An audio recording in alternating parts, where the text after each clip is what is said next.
Welcome back to Spells from the Shelf. I'm Ammie. And I'm Paul, and we're going to talk about BookCon today, and we have special guests here, Charmaine and Lily. Yes, welcome.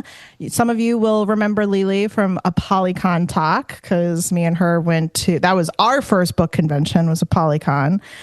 So we might do some comparing and contrasting a little bit. Just a little. Yeah, quick hits on what we did at BookCon. This was Team BookCon. We had Ammie, myself, and Lily heading around, like attacking different things. And Charmaine was there too with her own team. And I'm saying teams because this was a quest. This was an adventure that we were rolling through on BookCon. BookCon happened to us. It did. I want to start out with Charmaine because she did the coolest thing that I could possibly think of. She got to go to a book pitching competition. Pitchapalooza. Pitchapalooza is what they called it. It was with the book doctors, and it was actually really cool because they picked like 20 people randomly and gave them a minute to pitch their book.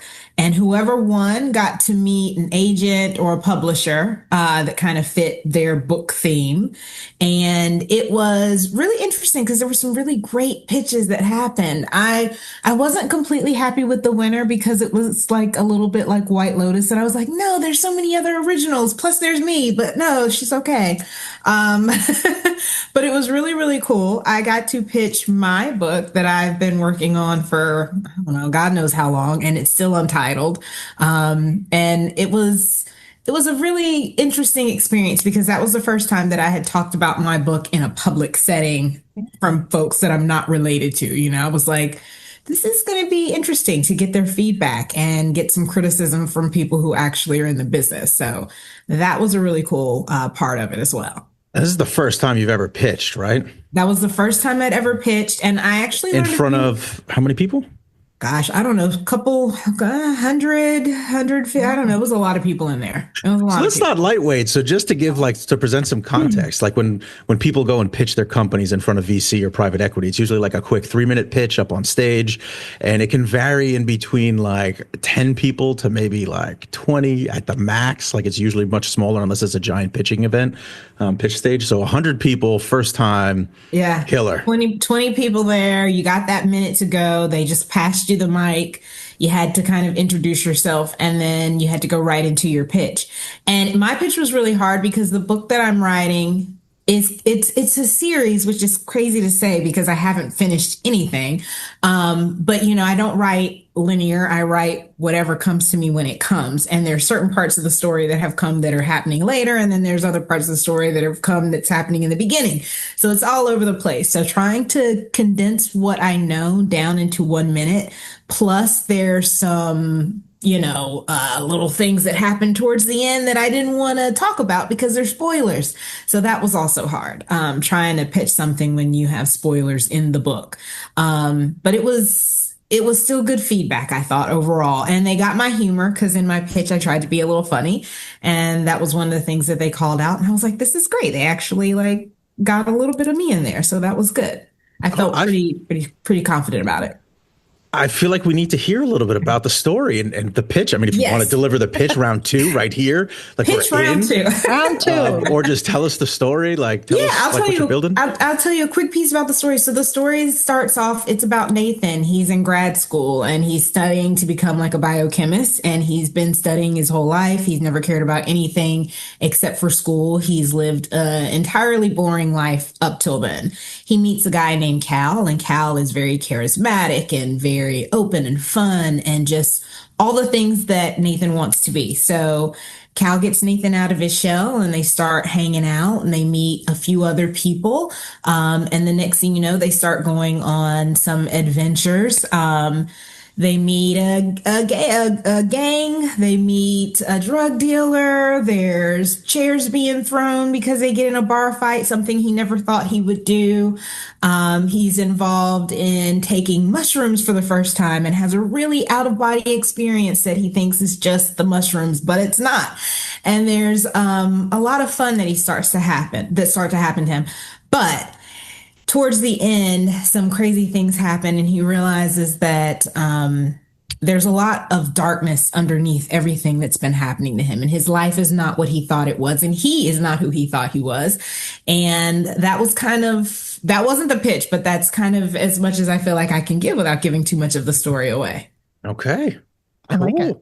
And how far along are you in the writing? Gosh, it's so hard to tell because I'm writing from the first and the second book. I've probably written about 130 pages now. So, okay. But I don't know words, which I didn't realize that was a thing until I was at BookCon and I went to like another like pitch thing and I was like, this is like, it was very cool. It was very cool. They want the word count because that's how they count. It usually in between like 120 or 130 to like 160,000 is kind of your typical formula, right? It's one piece to the formula in the genre that we all live in, like YA and fantasy and fiction, and that ends up being somewhere in like the 350 to 400 page round, which is I also went to a panel, one of the panels at BookCon, where they talk about the different publishing options. So you could, go the traditional route, you could go self, and there were 3 people that talked about the routes that they went, and that was really helpful too, to kind of get a little inside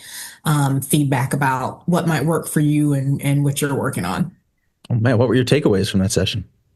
Well, traditional, if you can go that route, which is really tough because, you're putting your book out there, your query or whatever it is that you're submitting with millions of other people. So you have a very small chance of getting picked. But if you do get picked, you've got money backing you to promote your book. And then if you're doing things on your own, if you're self-publishing, you can make all of the decisions for everything you want, the artwork, who it goes to, where it's, promoted, but you are funding everything. And that can be really tough for some folks, And then there's like a hybrid model, which was also really cool. I don't know what route I would go. I think if you could go traditional, that'd be great, but it's such a pipe dream for a lot of folks. So no, that's true. It can be really hard. And having input into the story, because you do have, when you go the traditional route, you don't lose complete control over everything. But some creative control goes up to the publishing houses, and you can see it sometimes how it affects a story. You really can see how it can sometimes affect the process, and especially if that story comes into the publishing house already with a series deal. And that's what happened with, the Empyrean series. And it started out as a trilogy and became something more than that because it needs to work now for already a show adaptation. It's like... Well, they just found a money printer, right? So triflation works here. It's like, oh, wait a minute, we got a massive blockbuster. You got to keep going. Yeah. But Charmaine, that pulls into what you were talking about with the White Lotus winner, right? Like White Lotus is kind of like the flavor of the month right now, flavor of the season. It's moving. Yeah. There's a lot of satire on wealth happening, like Triangle of Sadness with Woody Harrelson's a movie out. But there's kind of this like beat up on the really wealthy teams. So it's working and it's selling. So yeah. No, it definitely is. And it's kind of interesting to see how media does affect the book space more so than I think it used to. It's like a double-edged sword. I love social media for, connections with other readers, but it can be overwhelming for sure when it's the driving force of what's going to get picked up by a publishing house. Yeah. All right. So what was everybody's first impressions of BookCon once they landed? Lily, do you want to take this one?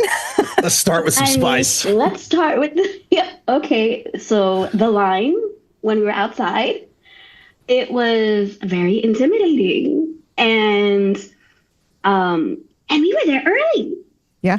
So that's like the very first indication of, whoa, this is way bigger than what I expected, especially coming from, both Ammie and I have done other bookish events. Yeah. So that was the first immediate wow. Yeah. No, it really was a wow. I remember when we turned around at one point when they started walking us in, and I looked and I was like, whoa, I thought we were at the back of the line. I didn't even know that there was a back. I was at the back. It was like back. I was like, oh my goodness, we only got there a half hour early.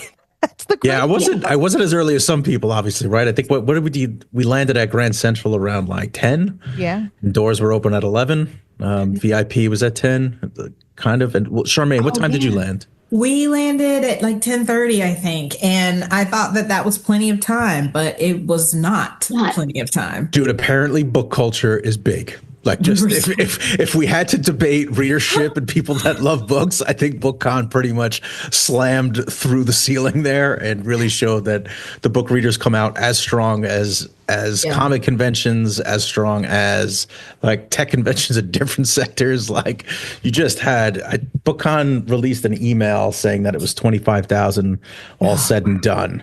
And I know, but Ammie, on the panel that you heard, they were saying like 25K each day. So that feels a little. I think either way with that 25K number, whatever it is, I feel like there's probably some double counting. Like, I don't. Well, I think what may have happened is so the way that we'll talk, I'm going to just segue. This is a good part to segue into the ticket prices, because I think that's important for anybody thinking about going to BookCon. You had weekend passes, and then you had a Saturday pass. You had a Sunday pass option. The weekend pass was $100. The individual days were $50. And this is where it gets a little crazy. Then you had VIP, which was $400. Tier 1 of VIP. Okay. Tier 2 of VIP was $900. Wow. And Leah looked at it when we were looking at the ticket. It's insane. And she was like, none of this is worth it. And I'm so glad we did not go the VIP route, because VIP tickets, they got to select author reservations 2 days before general admission. Because I think all of us were general admission, right? Mm-hmm. Mm-hmm. So we're all general admission here. And they got to select 2 days early. Most of them did not get their reservation. So then they had to come on the day that the rest of us were picking. And they got prioritized for that. Like, exactly. They did give them a benefit, but it was not like, I would say it was not the VIP treatment based on what we saw. No, right? based on it wasn't a good enough. It wasn't a good enough benefit. No. So, especially for that ticket price. I think general admission got a great value. Like, personally, I think there was like $50 per day was a great value, but the 400 to 900 people, they got the shaft, and they took it up with BookCon, man. They took it to social media hard. So, I mean, if you look at their gift bags, their little freebies, their swag bags. So Amory and I did go to a Polycon last year, and we did do VIP for that, which was well worth it. Mm-hmm. Our swag bag and gift bags and all that stuff, like, so much better than what some of these folks received. It was, I would have been not happy. Oh, you're paying such a hefty price tag and getting the bare minimum. Oh, I got a couple of books and a bag that you could get from the supermarket. that you then have to tote around for the entire convention. Books are heavy, my friends. Yep. And no carts. You couldn't use any book carts. Unless you were ADA. Unless you were ADA. Then you could use a book cart. And the reason why I wanted to talk about the ticket prices is I think what happened, and I was wondering about this, Paulie, is I think maybe there was more people on Sunday than there was on Saturday, which I do believe, because we thought, I thought Saturday was busy, and then Sunday looked like it increased in size. So I do think I do believe, that BookCon said 20, but I think there was more on Sunday than on Saturday. It looked like it increased 3 times its size. And Leah had to experience the checking of the bags. So she did have a cart the first day. And every time you go to the book, like anytime you went to something that was checked, it was $3 a pop just to put something in it. A shout out to Leah here on our team who brought snacks. I did not eat like the entire day. All I had was some of Leah's snacks, and it sustained my absolute like rogue insane behavior, because I was like, I'm not getting off any of these lines to go get food. Like, I am maximizing my value here. And to talk about Sunday, like, I know they did ARCs both days, but Sunday, I know Mad Max's Thunderdome. This was Terror Dome. It was Terror Dome. The BookCon people were savage, like willing to like elbow and like They were scaring the volunteers. I remember we walked in like Sunday morning and we went upstairs to where the publishers floor, where they were giving out the ARCs. And there was a whole ARC hunt. It was really cool. And the only way you could find out about that was if you were on like the Facebook group. But when they were giving it out, like forget about the lines. The lines were a given. But this was like huge crowds of people. Like there was at least 80 to 100 around one of these booths, and they just swarmed when they opened it up to give some of the ARCs. It was like, oh my God, get me away from that. Yeah. The ARC hunting was insane. And people were aggressive. My sister-in-law went. She is very timid. And she said, I almost got into 2 fights because they thought I was skipping. And she was just trying to work her way around to her publishing house because she worked for one of the publishing houses. Yeah. So it was insane. It became. Did you go to any of the? Did you try hunting ARCs, Charmaine? No. I saw those. No. Charmaine, like, you did well. You did well in dodging you. that bullet. Yep. I caught you. I'm not doing it. We debated it on Sunday because Tapestry of Fate was floating around on the 3rd floor. And what's interesting is, so Leah and her sister Melissa spent a lot of time on the 1st floor. And that's where Indie Alley was. That's where the vendors were. That's where the major autograph signings were at the back. And we didn't even know that I was like, I was thinking to myself, where are the publishing like houses? Where is that supposed? And it was all on the 3rd floor. When we went up there, imagine, if you will, you're just walking by. Like we were just walking by a line, and we asked them, what are you waiting in line for? And this girl gave us the dirtiest look. I was like, man, I should have worn my evil eye today. I'm getting a lot of, I just wanted to know what you were waiting in line for. I was just curious. And apparently it was for an ARC situation. And a lot of people went after these ARCs and later put them up immediately for sale. It's not illegal, but it is completely unethical. You do. The ARC people are questionable humans, man. They're like taking it and selling it. It's capitalism at its like best or worst, however you want to frame it. But I'm with you here. Like that probably wasn't the best move. Like, wouldn't you at least read it and then try to sell it? Like, what are you doing if you're not reading it? You're just like there making the buck. Maybe they're trying to cover those $900 tickets.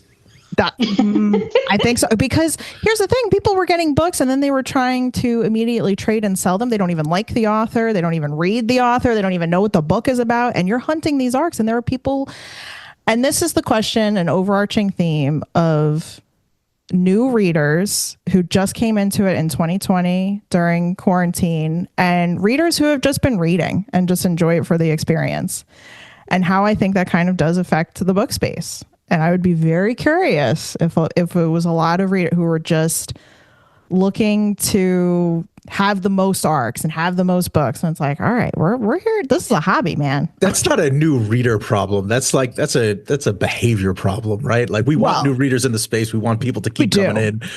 But if you're going to bring like terrible behavior and not even read the book that you're chasing afterwards, like check yourself on that one. I feel like there needs to be a quiz before you get out the ARC. Like you should be able to answer some basic questions about the author, you know? Even if it's just one. I would suck at that quiz because I am a new reader. I don't know how to gate. Yeah, I don't know how to gate. Like it's not a bot thing. It's human bots. Yeah. No, it's true. But it was. And Sunday up in that where all the publishing houses was. Well, they did change a lot of the rules from Saturday to Sunday. So BookCon, they sent out a release. We learned from Saturday, and they switched things up for Sunday. And a lot of people weren't aware of that. So when you went to the 2nd floor, it was total mayhem on Sunday because everyone was expecting it to be like Saturday. You go in line, you may get your ARC. Then they started doing a ticketing process on the Sunday, which a lot of folks were unaware of. Yeah. So I think that was the main issue that I had, is it just seemed like maybe they kept changing things in the moment. And I'm like, maybe they didn't anticipate the amount of people that showed up, or maybe we needed some real planners and they didn't have actual people who plan events working the event. But the way that they kept changing and trying to course correct throughout, I was just like, this is crazy. There's an argument for adaptation, but you were already dealing with a volatile crowd. Yeah. Because of so many people didn't get what they wanted, even like general admission, right? It was still really hard to end it with signatures from your favorite authors. Like the draw is the authors, right? So, there were some mistakes there around like the panels, right? Like I got a reservation for the Bardugo panel and I had a reservation for the RF Kuang panel, but people got blocked out of those, and the shameful part of it is there was a lot of room in those in that main stage area on the 5th floor. So if you were blocked out and didn't just take the opportunity to try, like always try your luck in life, like there were seats in there to be able to sit and hear RF Kuang talk. There were seats for Bardugo. And I'm sure there were seats in other panels, like when Marie Lu, we're going to do a podcast on her Red City book. There was room for Marie Lu, and they let you stand in the back too. So like if you missed the panels, I would say if they do another round, and like always try your luck in life around conferences, right? There's usually a way to get in, sneakily or otherwise, you know? Yes, there is. And to speak on the lines, and me and Leah, we spent pretty decent. We didn't have a ton of reservations, but we had a decent amount. So I got to see how the line situation was set up, and it was a very small, cramped area. So what you have, guys, is you have general admission, then you had the VIP people, then you had ADA. ADA does take precedence over VIP, but what had happened, and I don't know if you noticed this, Leah, but I did. So they had a piece of tape in the middle of these very narrow little boxes for when you go up to the author, because it was like boom, boom, boom, boom, boom of authors.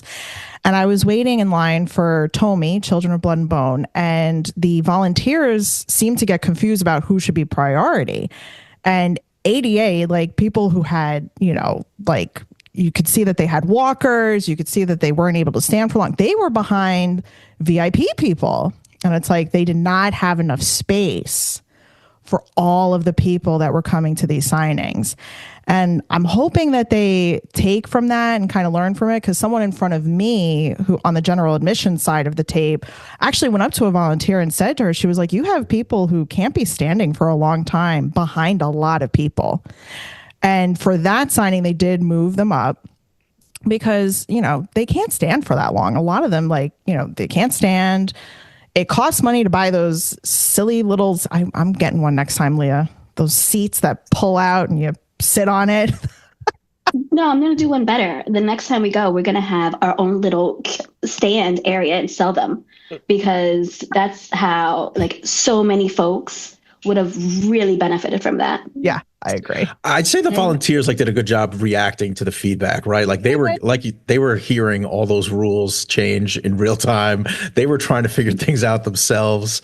Yeah. You know, and there's always opportunities in that chaos, right? Like, and again, for the people that were kind of looking to get stuff, like there's always opportunities in chaos. Try to find them. And this was year one for the organizers, right? Like, I'm going to call this year one. Now, I know they did it in 2019, but you had a new company.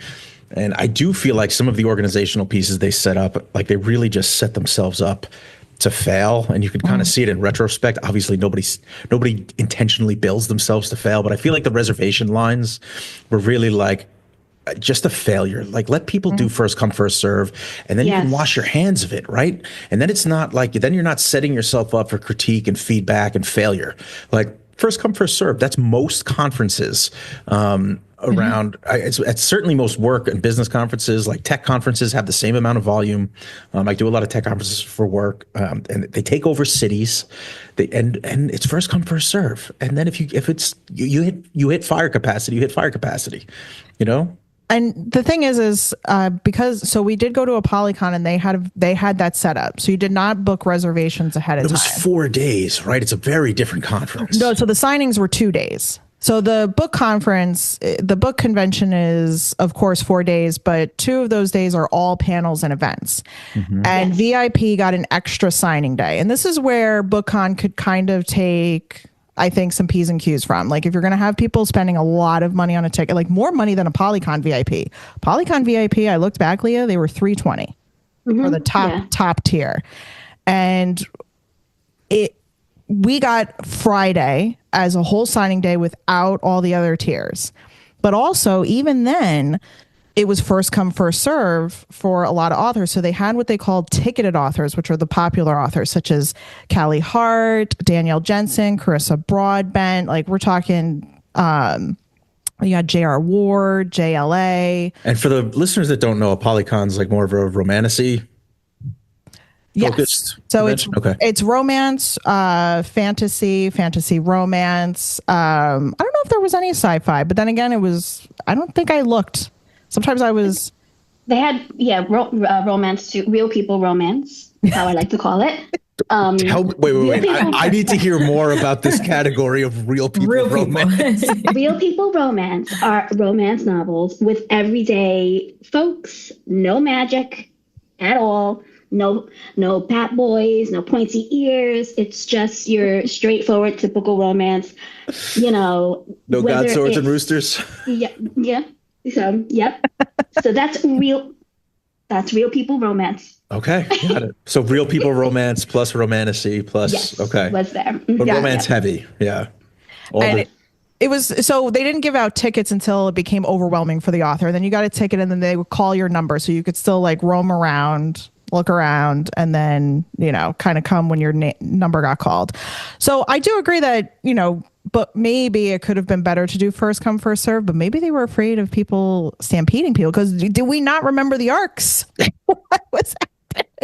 Yeah, but the people for the authors will get in line, right? Like the arcs, there's a fixed amount, right? Yeah. Like if it's first come, first serve, it's usually like, it's not quite the Teardough, but point taken, right? Like it could get savage there too, but you know what? Then again, you lift and shift the blame, right? There's no critique and feedback over people's behavior. It's like, well, you guys are animals, so like you should have better ethical behavior around your bookish community, folks. Yeah. And that's what I really loved about the panels. The DJ, the guy's name was like DJ Elliott. He had a whole company that does conferences, but he kept talking about, he's like, hey guys, don't forget, you're in a whole room. Like everybody in this room likes what you like. He's like, that's more and more uncommon.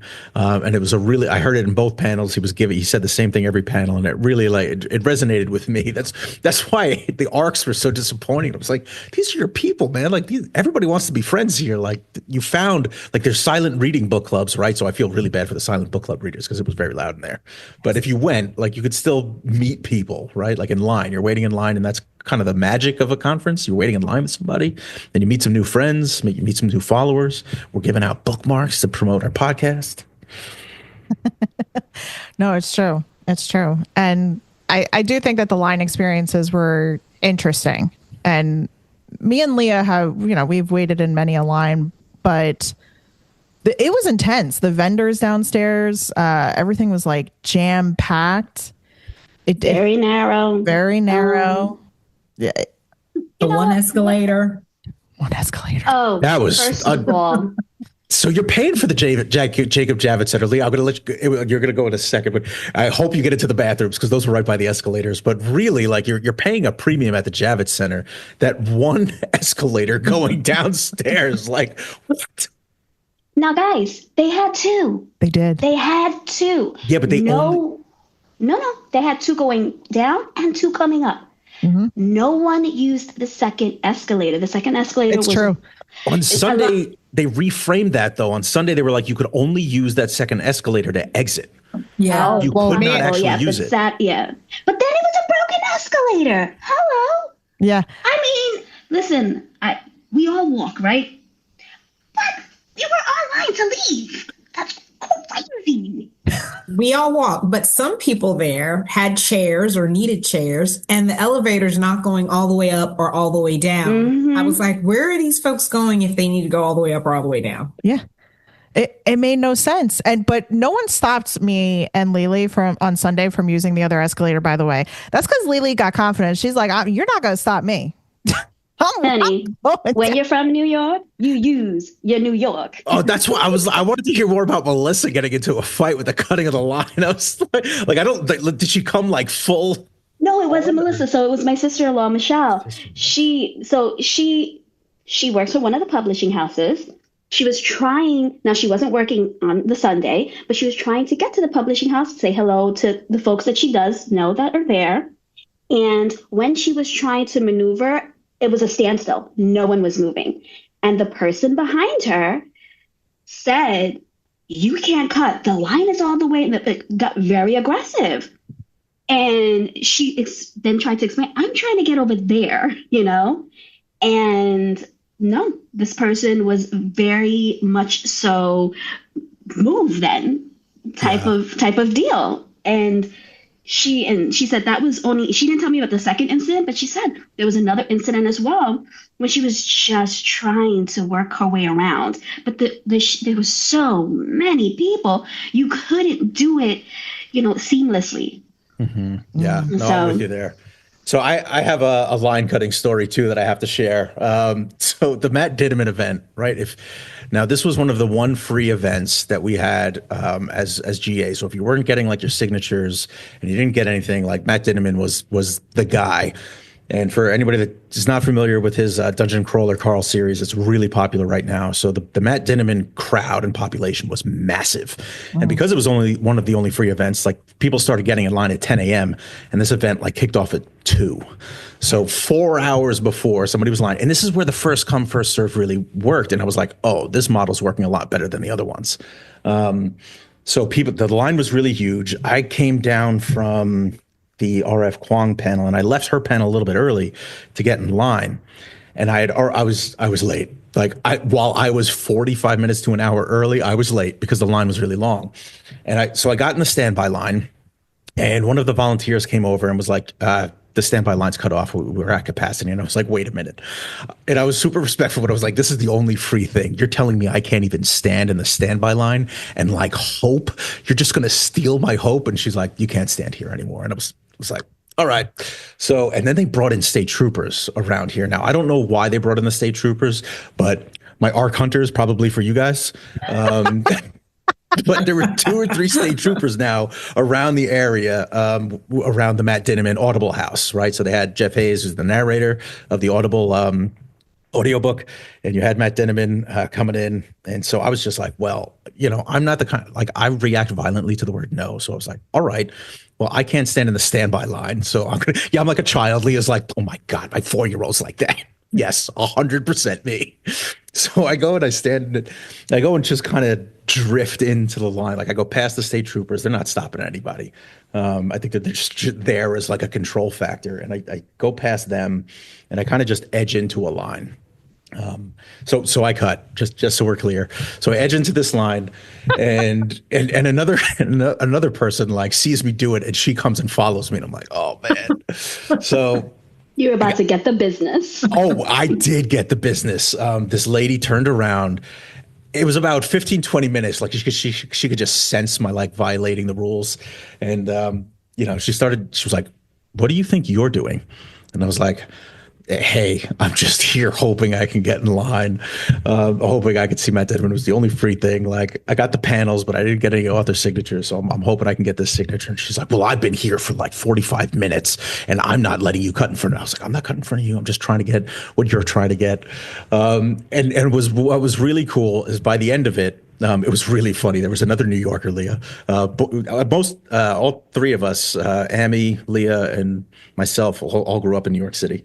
So I got my New York armor. I'm ready to take it on. But there was another girl in front of her who was like, oh yeah, just let everybody cut the line. Like, come on. So I'm getting yelled at and she makes friends with this girl. By the end of the conversation, the Matt Ditterman house was one of the coolest experiences.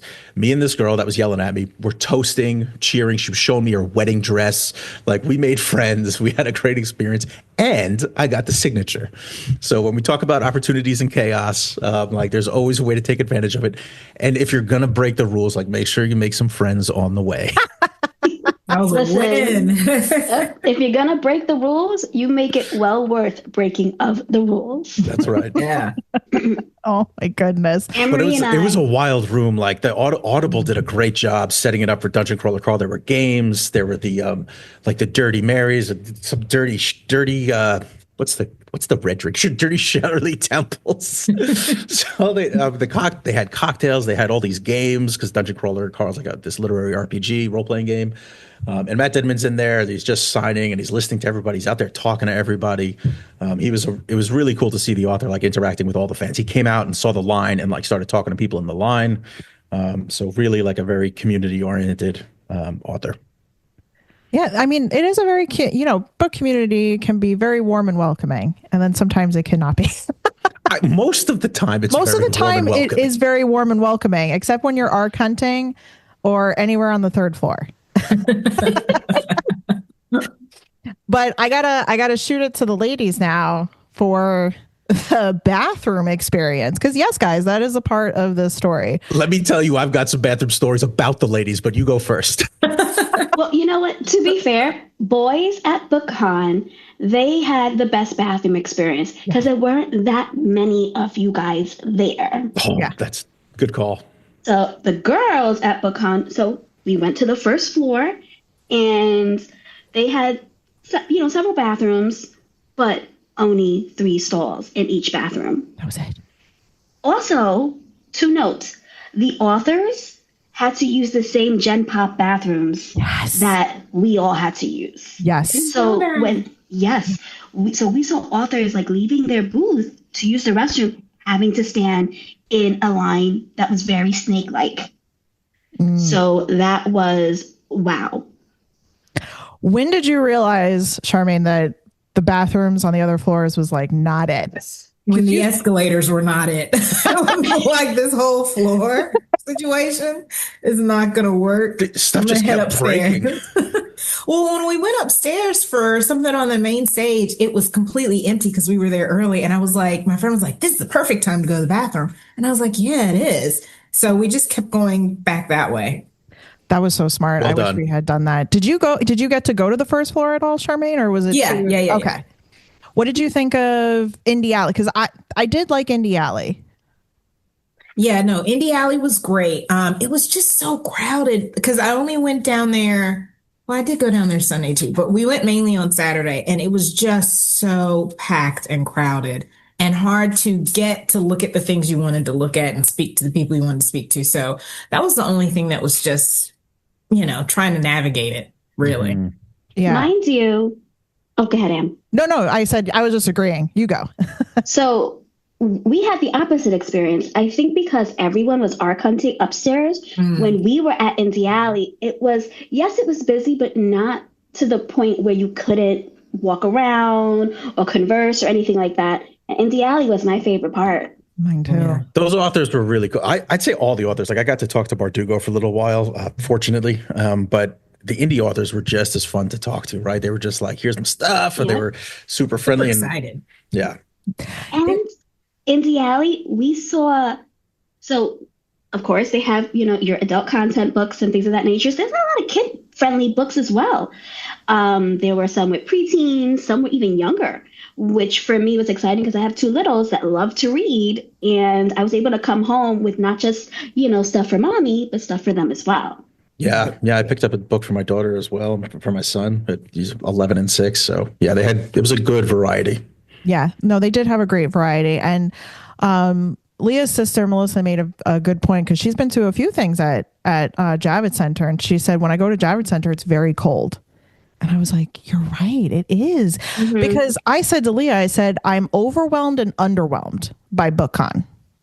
And I think that's the perfect way to describe it. It was overwhelming and underwhelming. Yeah. Because you have so much. Yes, you have a lot there that you can do, but not enough time in which to do it all in.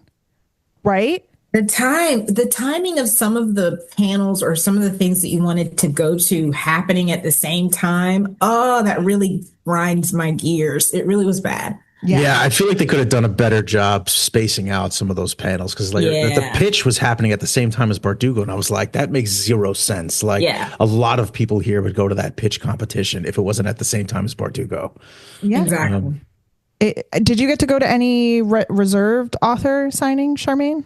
No, because I was in a meeting when everything went live and missed the opportunity to sign up for anything. I was texting Charmaine. I was like, get your reservations. I was like, I'm stuck in a meeting. Yeah, but I got one thing. We went to, what was it? It was the horror. It was a horror one. Horror as a Mirror. That's what it was. So we did get to do that. That was really the only thing that we were able to sign up for. So, and anything else we got in by luck, by chance, just because we were walking by and we're like, oh, let's just slide in here. Yes, the opportunities and the chaos. That's Yeah, no, it's true. We got a few signings. We did have to pick and choose. Speaking to Charmaine's point with the panels and the signings, Gretchen Powell Fox had a signing that overlapped panels. She was on our podcast. Yes, she was on our podcast, but it overlapped a panel. So I was like, well, I really want to see Gretchen, and Leah wanted to see Gretchen to get some signatures. And so that was what I wanted to opt for. But yeah, we had to like pick and choose things, and it made it hard. But that was even if you could get the reservations. The reservations, getting on the site, making sure, the site didn't crash and everything like that was a lot as well, even before the event. So yes, but, no, it's true. But what is everybody's final takeaway from BookCon? Let's do like a little couple of minutes where each of us just share a couple of like upsides with some things that you hope to see change in the future. Who wants to start? I'll jump in. Go ahead. Ladies first. Go, Charmaine. I hope that they figure out the line situation for entry, because I think they could have done that better. And I hope they figure out how they want to navigate the crowds and the arts. That was just so bad. But the great things were, I thought all of the panelists that they had, all of the authors they were able to get, everything else was just really well done. I also thought the food that they had wasn't terrible. I was like, this is not bad. Pricey, but not bad. And then when I got the stuff that I wanted to buy, because I was very selfish, I didn't buy anything for my kids. I mean, I bought like one thing for my son, was like a picture. Do you? But I bought myself like 2 crowns, because I've always wanted a crown, and I was like a crown and a tiara, because I don't know, I felt very whimsical, and there were so many things there that kind of like could be for anyone. Your whimsy, if you're into something dark, if you want to go down smut alley, like there was so many things that I thought like were for everyone that was there. So I thought that was really good too. Oh, I love whimsy. What about you, Lily? So speaking to the food, it wasn't bad. And they had booze. For the folks that are... I missed the booze. They did have booze. Well, it was wine and beer only, right? Yes. No. Some of them actually had top shelf actual like little bars. Yeah. I could have used that. Yeah. When you're online all day, right? Use that. So that was good. I really enjoyed Indie Alley. I enjoyed they had authors there, obviously, that you're not familiar with, but then they had different authors of different ethnicities that I really enjoyed. So sometimes I find it a little difficult. I'm Puerto Rican, to find authors that are, have my same background, not just for me, also for the littles. And I was able to meet 2 authors, one who was from a Dominican background, and he wrote books on kids from the Dominican Republic coming to the U.S. and he had one book that was someone who we like to say are Nuyorican Spanish, meaning born here, raised here, don't speak a lick of Spanish, but we still want to identify with our heritage. So that was really nice. His book had both Spanish, English, some Spanish slang terms in it. So I really enjoyed that. I got that for my son. And then there was another author who her book was about brujeria, which is really big in, within my heritage. So that was nice to see. Indie Alley for me was a real treat.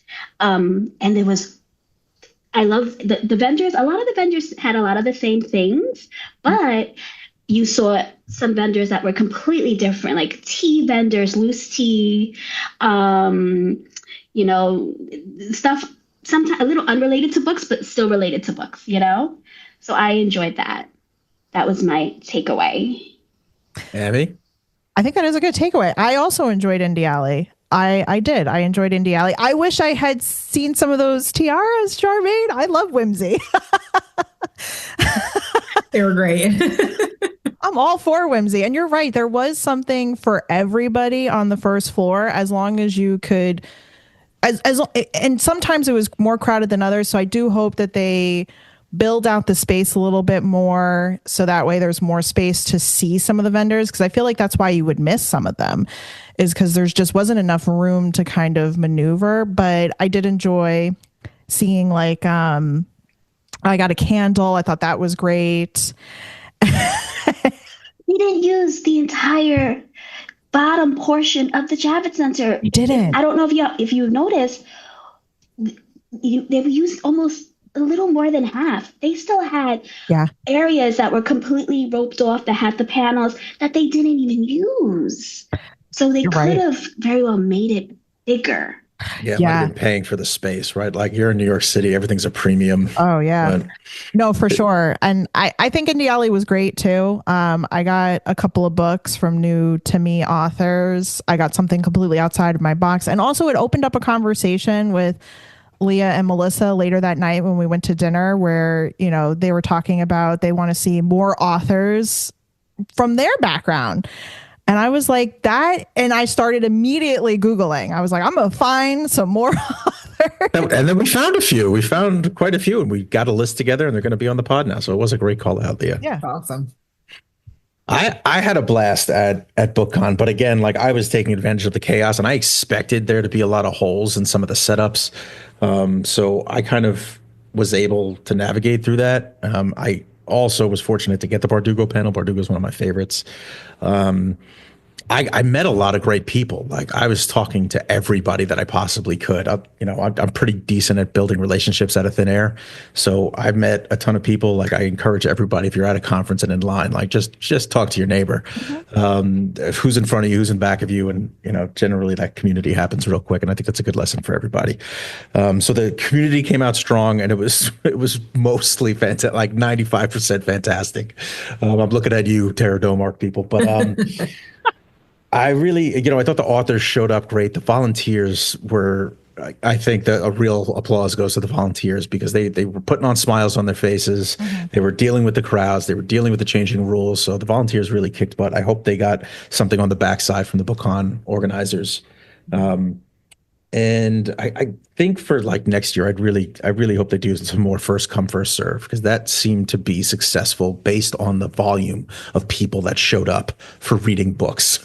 Like they probably didn't expect the volume either. And it feels like they had a certain amount of tickets and they kept increasing the amount, right? Because again, these things are very expensive to put on as a conference. It's like the business of conferences. You can also make a lot of money. But I do think there's definitely some organizational takeaways. I liked what Charmaine said earlier. Like, I think they need a real planner to go, somebody that's got real conference background to kind of plan it. And if they brought that in, then that person needs assistance. Yeah. Definitely. So I think the overall takeaway is there were some ups, there were some downs. We came, we saw, we stood in line, we survived. I mean, and there were smiles, right? Like, I think everybody there was mostly in this group was smiling. I saw a lot of smiles. Yeah. Yeah. No, I think overall it was, it was something to see. And I'm glad that I saw it. Yeah. Will I be back? I don't know. Not next year. Not next year. Emmy came back and was like, I'm not doing that again. No, they need to. A year. I'm going to give them another year to get their stuff together. We were the experimentation. I don't want to be experimentation number 2. Third time's a charm. Third time's the charm. That'll be the one that works. Exactly. Yes. They'll get their footing more. But thanks so much, guys, for joining us for the BookCon talk. Yeah. Thank you for having me. And for our listeners, find us at spellsfromtheshelf.com, all major platforms. It's TikTok, Instagram, Spells from the Shelf. Get on it. Yeah, and look out for Charmaine because she's working on a book. I'm coming. Oh, Cece, if you need us to proofread, we're there for you. You've got your beta readers. You got your beta readers right here. Well, thank you, everyone. Bye.